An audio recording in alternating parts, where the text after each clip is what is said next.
Welcome to News Laundry Chhota Hafta. For the full episode, subscribe because it is behind the paywall and only subscribers get access to uncut, complete content. News Laundry Hafta is our weekly wrap of all that made the news, all that didn't, and all that should have and all that shouldn't have. We agree, we disagree, we critique, and occasionally we beat each other up. But it's all good fun. Subscribe. This is a News Laundry podcast and you're listening to NL Hafta. अंग्रेज अपना लगान and News Laundry अपना हफ्ता कभी नहीं छोड़ते. When the public pays, the public is served, and when advertisers pay, advertisers are served. Welcome to News Laundry Hafta. I'm Abhinandan Sekhri. Before I introduce the panel to you today, I'd like to apologize to the subscribers of News Laundry that they had problems downloading last week's Hafta via the app. While you could listen to it through the browser, on the iOS app, on certain versions of depending on which iOS version you were on, it wasn't downloading. We fixed it.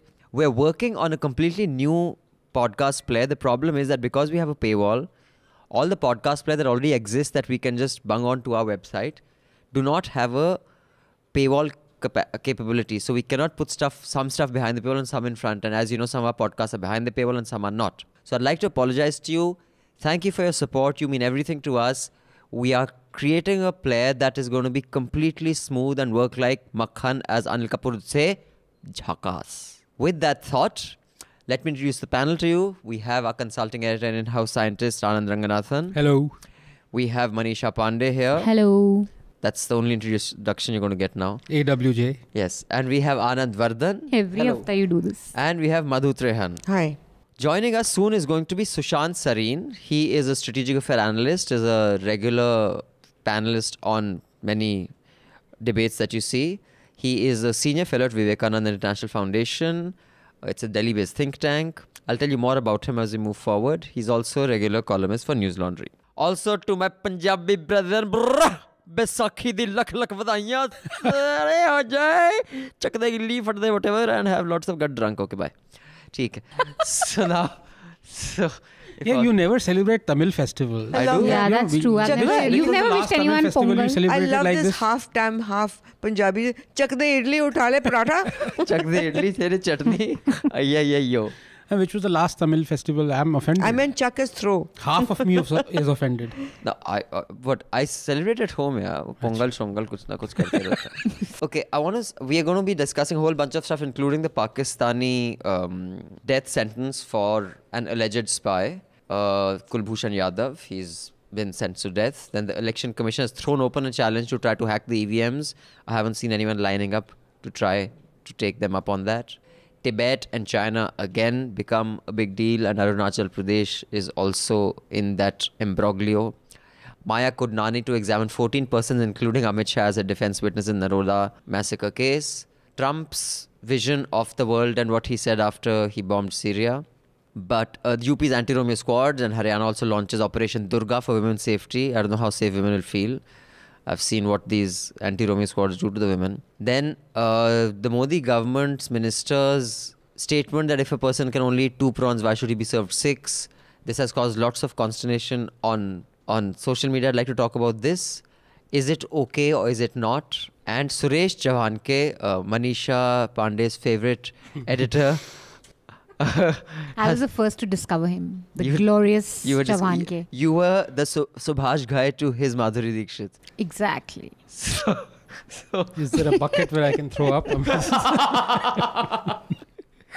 So he's been arrested for spreading communal tension or hatred or whatever else it is.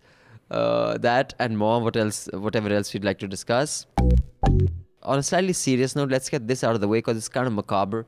And I'd like to have everyone's view on this because I was listening to this podcast and I was just wondering what I would do. But since I've never been an editor-in-chief, I thought I'd ask all you people who are more editorially inclined what you would do. Madhu, see this photograph. For those of you who can't see it, I'm showing to her the cover of the French newspaper, I don't know, Libération. Where they had the photograph of the Syrian gassed children. I don't know whether all of you have seen this photograph. It's a really disturbing photograph. It's been reprinted by lots of people, Time magazine. My God. But they were the first ones to print it. It almost looks like a painting. Yes. Because the children are pale and white. They look like they're floating. And they are all dead. And one of them is stuck in this pose. And they got a lot of criticism for publishing this photograph. And this is a French magazine saying that if they were French kids, would you show it? Because, Americans don't show their own bodies. We haven't seen a single 9/11 body other than the diving man, which also was then not used. So I'll just tell you what their photo editor said. He said, why we showed it ordinarily, we wouldn't show any picture that is so disturbing. And it is very disturbing. It's really sad. Even someone as insensitive as me gets a bit disgusted by this. I mean, just the inhumanity of it. So he says that Assad claims he's not doing all this. The photograph shows that he's lying. We wouldn't show terrorist bombing because we're not saying ki bacche mare hi nahi. The statement the French government gives whenever a bombing takes place is that yes, 20 people died. We are not denying they died. So we don't want to show their photographs. Here the logic behind using the photograph is Assad is claiming that I have not gassed my own kids. And the photograph is disproving his lie. That is the logic they give. Madhu, let me start with you and then we'll go that way. Anand, Vardhan, Manish and Anand. Does that logic hold? Would you use that photograph? And what does it say to you? And generally Syria, any other comments here? As far as my memory goes back, this argument, I was first exposed to it in my journalistic career when Newsweek carried the little 5 or 6 year old girl running in the My Lai massacre, where her clothes had melted off her. The only thing was left was the elastic on her waist around her. And her skin was burning and she was screaming in pain and horror. And of course this argument came up, that would you show this if this was an American child? And should we show such kind of thing?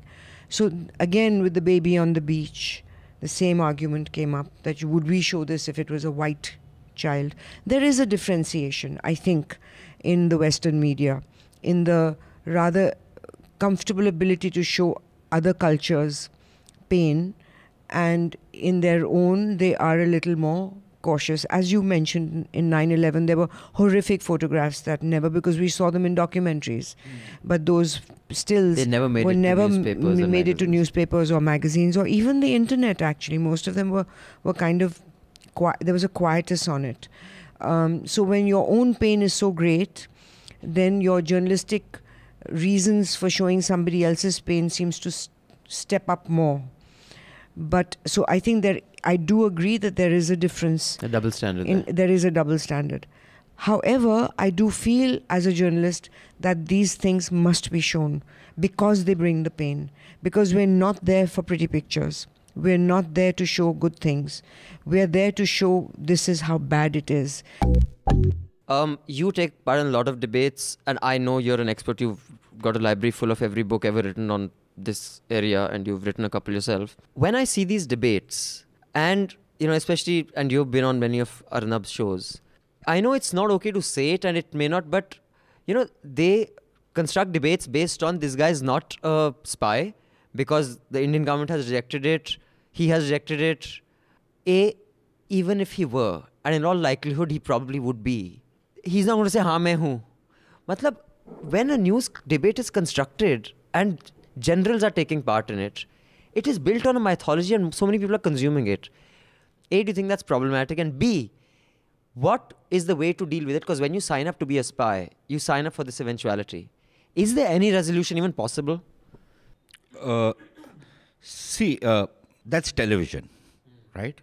So if you're wanting something else out of it, I don't think you're going to get it, right? So let's leave that aside.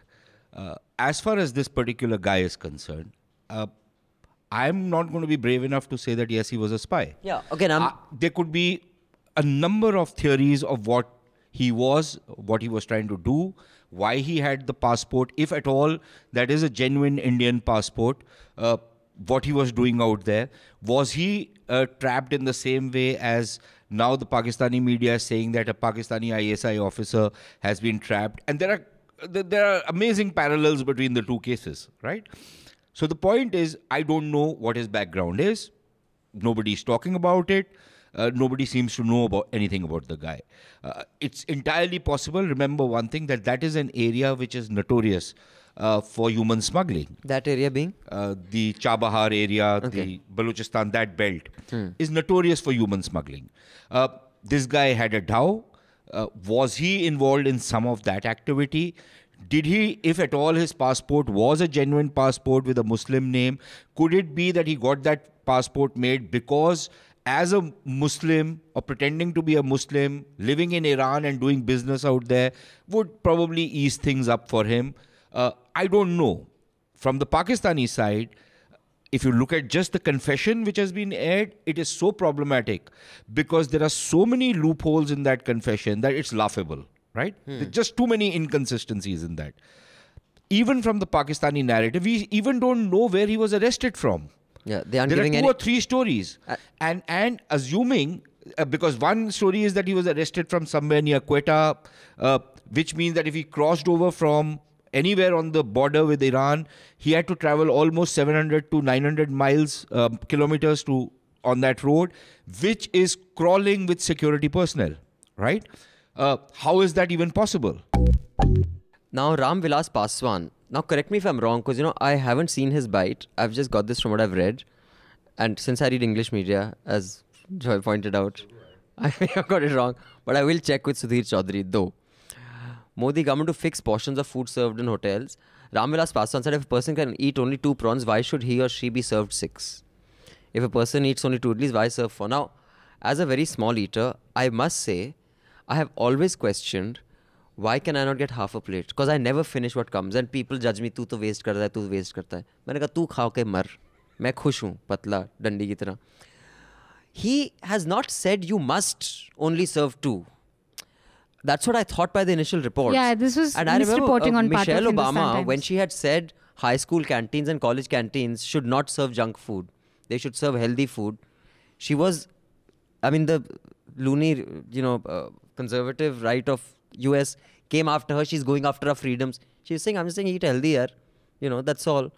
So are we? Oh, sorry. You think are the liberals overreacting the way totally the conservatives? Overreacting. No, that's but not what's said. First, I'm right? They have not said we'll tell you how much to eat. Ram Vilas Paswan has, what the suggestion is from my reading is that when you go to a restaurant, you will be told the quantity of what you order. So 2 pieces of idli or whatever, 4 pieces of vada.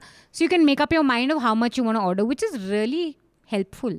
Because I always ask the waiter, like, kitne do logon ka We all diya? do, yeah. All middle class people the do story this. points कि यार out- ये इसमें कितने chicken tikka Exactly, आएगा? and I hate wasting food. Actually, Chicken the story aayenge. points out the misreporting that was done initially. This was misreported It by was just Hindustan misreported, Times. like, yeah. now they stopped us from drinking, now they're stopping us from eating. And immediately the whole day it was like, oh, Yeah. no, Because this that's what I government- thought initially. And then the debates and all, it's become so boring. I think This is restaurant an food amazing debate something like example this. of how a little tiny bit of misreporting can actually take the national discourse for a day and a half. I know, it's ridiculous. You see, and It's pathetic. because it's anti-government It's very or whatever. disappointing. It's clearly it's a storm in a not even a teacup, and it was In a hilarious. katori. कटोरी In a में भी कुल्हड़. और पासवान जी जिस कौड़ी. तरह से मैंने वो देखा है उनका बाइट देखा है it's actually quite funny What's कि he यार saying? एक सूप मांगा था जग का सूप ले आए हैं ऐसा नहीं होना चाहिए so he's not saying to fix the portions for heaven's sake what he's saying is you please specify the quantity that you're going to serve. So before we close, I just wanted about this election commission hacking EVM, the whole thing. They've put out we've discussed this before. Quickly, I wanted everyone's views. Because while What happened to the Romeo squad? Oh yeah, sorry, we had to do the Romeo. Okay, let's do Romeo squads first. So Anti-Romeo. Anti-Romeo squads. I read a piece on, I think it's in today's Indian Express or Times of India, that calling it Anti-Romeo squad, it shows how warped our mindset is, that we have turned this romantic hero into something to be reviled. Quite an interesting take, and it demonstrates our Indian mindset towards sex and love and all that. We have discussed the Anti-Romeo squads with Anand, so everyone's else views are clear. I'd like to know yours, Manisha's, and the other Anand's. Do you think this is basically incentivizing other states like where you live, Gurgaon, Khattar, with this Durga squads, and it'll just snowball out of control? No, I think people are mixing up issues out here. The idea really is to prevent Harassment. The idea is that, and let's admit it, it is a problem. And in many small towns, especially in places like UP, even in Haryana, it has been a major problem. Now, whether this kind of an anti-Romeo squad or Durga Vahini or whatever you want to call it is the answer to this, I don't know. But so that is one thing. There is a need for... But it's definitely creating vigilantism, which you're against. Yes, again. So the squad is supposed to be cops, right? Right. The problem with the cops is that many of them come with such an antediluvian mindset that if they see a boy and girl sitting together, they think it is part of their mandate to harass them. Also, because, there is some easy, since this is Hafta, there's some easy Hafta to be made from these guys. There is an element of extortion. Right. So they probably need to rethink this thing. But if there is a serious effort to ensure that there is this kind of harassment of women and girls and working women is stopped, I'm all for it. Well, Vardhan wrote a very interesting piece on how he scrutinized the Hindi media and how that was very supportive of this move, while the English media is extremely... it's on News here Laundry. is the thing. It's a very popular move. The problem in India is that you do a very popular thing, but you don't know how to actually implement it on the ground. Sun liya Afrika, mufat khoron. Not to brag or anything, but News Laundry Hafta features in the top 50 in the world on SoundCloud in the news and politics category for podcasts. So do subscribe and see what you're missing, because when the public pays, the public is served. When advertisers pay, advertisers are served. Subscribe, help keep news independent and free. All News Laundry podcasts are available on iTunes and Stitcher and any other podcast platform.